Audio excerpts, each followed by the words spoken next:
Hi, I'm the Fro Fencer, and today I'm going to be analyzing the fight between Obi-Wan and Darth Vader in Episode 4. I've been fencing for 18 years, so I'm going to be watching these fights through a fencer's lens, and my goal is to get through every single one of the lightsaber fights from the trilogies before May 25th when Obi-Wan comes out on Disney+.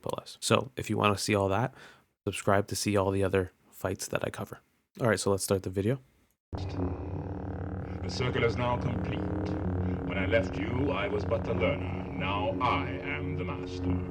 They're starting with blades forward, which is nice. And already. So right around here, Obi-Wan really telegraphs his attack. You see this? He pulls down there and then lifts for the cut. When all he really had to do was use a wrist action. He really didn't have to go that far with his arm to say that, hey, I'm attacking. Not even to say, but to actually attack. And then he goes for the leg up high. I can't tell who's attacking here. Alright, so we continue. Encroaching attack. And the first cardinal sin of Star Wars combat, which is the turning of the back or the spin. Now, we can't actually see how close they are, but the fact that they're this close and he's spinning, that would be death. Like, if you spun that close at that speed, all he has to do is love tap him and it's over.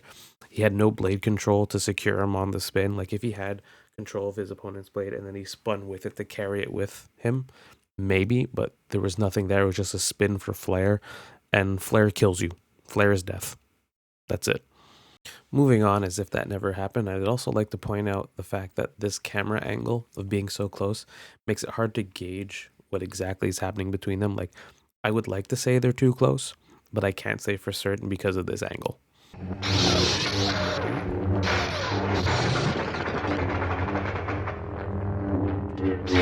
Alright, so a lot happened there. Let's look at that. So starting off, something really small but really cool that happens is that Obi-Wan is now parrying in the strong of his blade, so closer to the hand where it's strong, and then he tries to attack by carrying on that strength with his attack, but then Vader puts the blade into his strong as well and counters it. So it's a really cool exchange. It's really short. I'll show you here with no sound. He's there, parries it, it's in his strong, he tries to attack, he goes into his strong, and then they continue the exchange. It's really cool to see. Once again, right there, he's in the strong. That's the weak of his blade. If it's the further away from your hand, the weaker your control is. So the fact that Obi-Wan is parrying with the strong of his blade or weapon, and Vader is at the far end of his, that's a solid block, which is nice to see.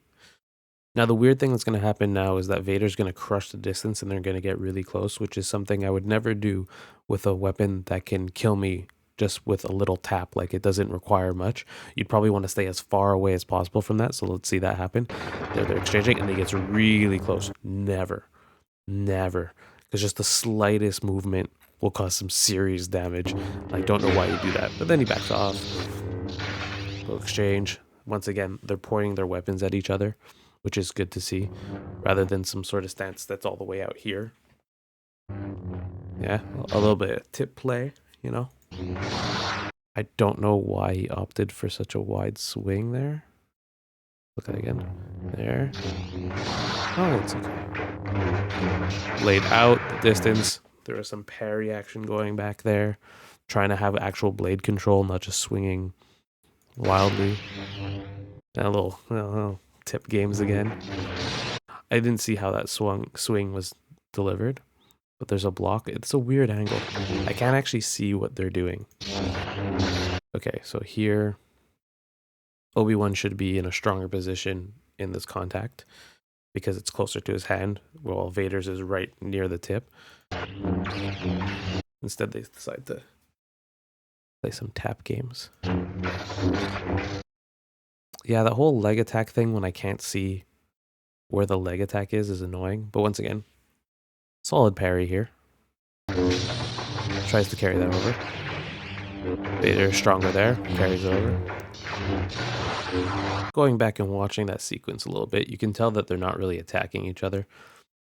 That angle's bad, but like there, he lifted his weapon like this, rather than if you were to actually attack, you'd be pointing it forward, you'd just be swinging at the guy. But instead, he's going with the intention of holding back. He's not using the full length of his weapon or trying to hit. Kind of weak looking when you look at it closer. I love this part.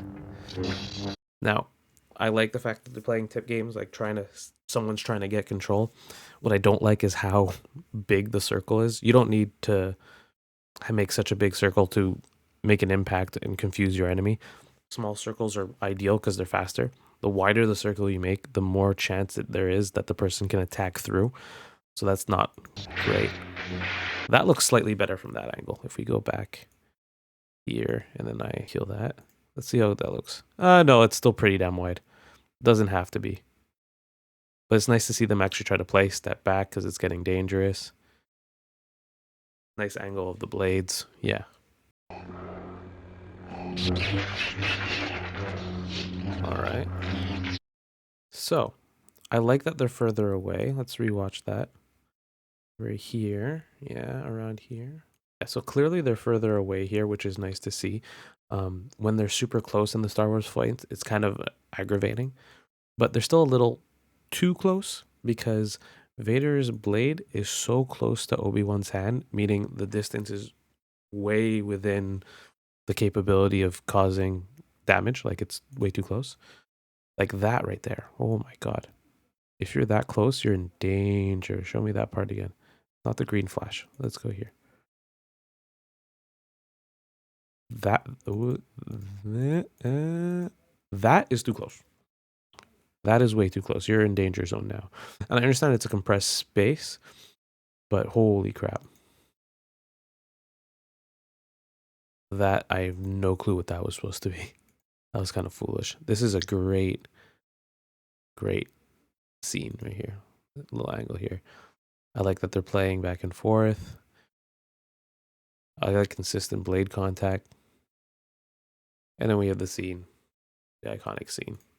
Let's play this scene out. Sacrificial. There you go. All right, so I know this scene is iconic, but I'm still going to go through it. Here we go. Primed. And then the mega swing to end it all. Now, I understand that Vader is supposed to be, at this point, in Lucas's mind, more robotic than anything. So he's a little bit janky. So you had an old man versus a very janky robot dude. But it's still kind of ridiculous. You don't have to go that far to swing. Like that whole, like the whole wide, like crank it back and go for it. Unnecessary. Huh. That just felt so wrong. Hello there. He could have just done a classic cut like this, like just a boom, not even like you're here and then boom, like not necessary. So it's kind of weird. I know it's supposed to be dramatic, but still kind of dumb. It's way too big for no reason. That's what she said. Overall, that was worse than my nostalgic brain had implanted in there. I knew it was going to be very basic and silly, but I didn't realize how much the angles took away from the fight if you wanted to look at it critically. I really couldn't tell what was going on. Like, I really had to imagine where they were and how close they were. I know for a fact that they were way too close based on some of the angles of the blade that were going on there.